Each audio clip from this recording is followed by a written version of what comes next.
Red on classes को subscribe करें और बेल आइकॉन को प्रेस करना ना भूलें ताकि आगे। हेलो दोस्तों, स्वागत है आपका हमारे रेडेंट क्लासेस में।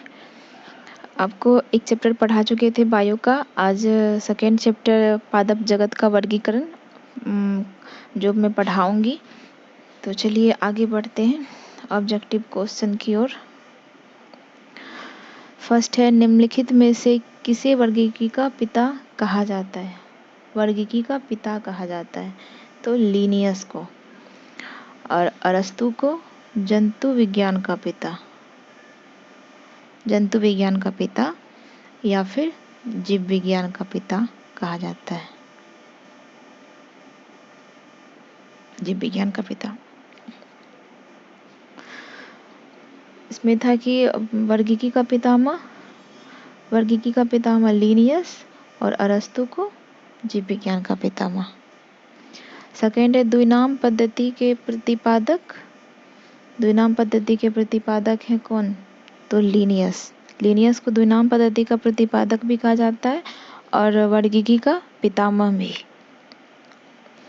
आगे है, वर्गीकरण का प्राकृतिक सिस्टम किस वनस्पति विज्ञानी ने प्रस्तुत किया था? वर्गीकरण का प्राकृतिक सिस्टम किस वनस्पति विज्ञानी ने प्रस्तुत किया था? तो यह है स्वीडिश।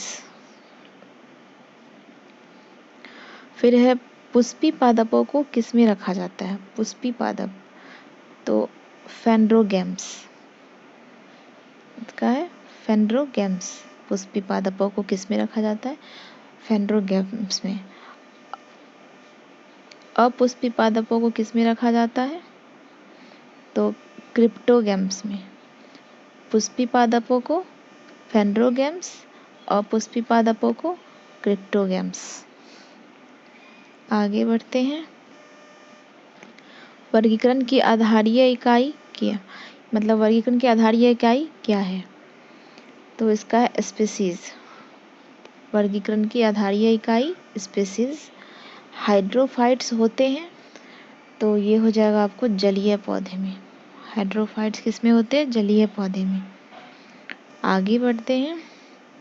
फिर द्विनाम पद्धति का अभिप्राय है पौधों के नामों को 2 शब्दों में लिखना जो बताते हैं उनके तो वंश और जाति। क्योंकि ये द्विनाम पद्धति है तो 2 शब्दों में लिखना है, इसलिए वंश और जाति। आगे है, जिन पौधों पर बीज बनते हैं किंतु पुष्प नहीं लगते हैं क्या कहलाते हैं?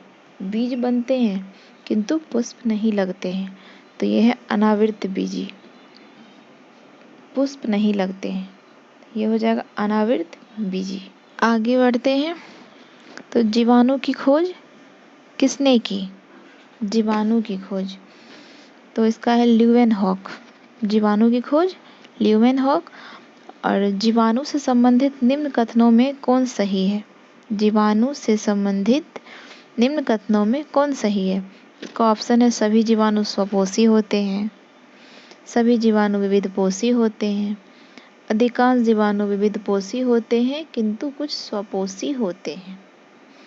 फिर है, सभी जीवाणु प्रकाश संश्लेषी होते हैं। ये भी रॉन्ग है, ये भी रॉन्ग है। सभी जीवाणु प्रकाश संश्लेषी होते हैं, ये भी रॉन्ग है। आपका आंसर है सी, अधिकांश जीवाणु विविधपोषी होते हैं किंतु कुछ स्वपोषी होते हैं। आगे बढ़ते हैं।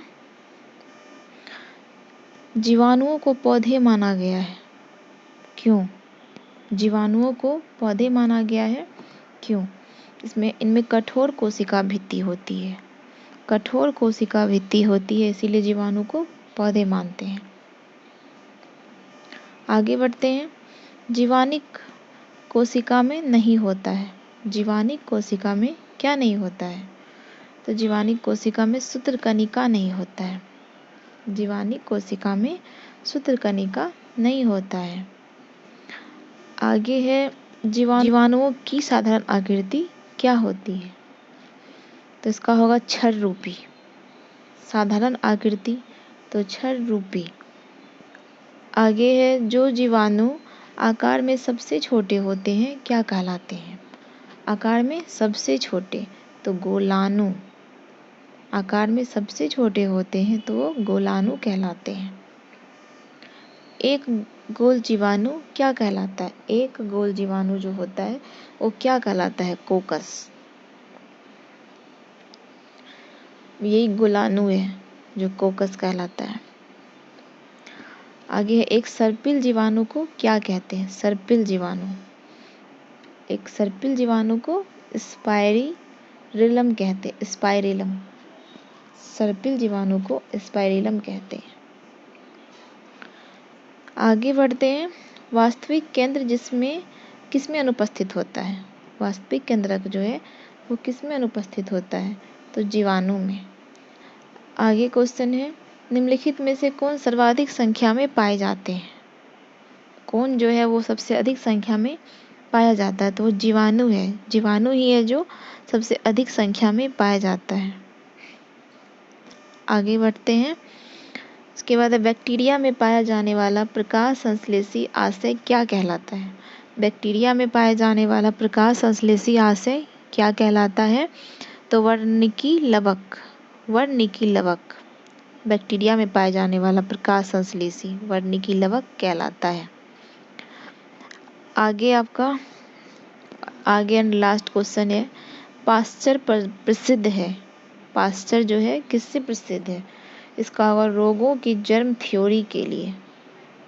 इसी के साथ आपका क्वेश्चन खत्म हुआ। अब आगे का क्वेश्चन इसी चैप्टर का होगा जो कि कल मैं पढ़ाऊंगी। आप लोग को अच्छा लगे तो लाइक एंड सब्सक्राइब कीजिए। प्लीज लाइक, थैंक यू दोस्तों। Share and subscribe.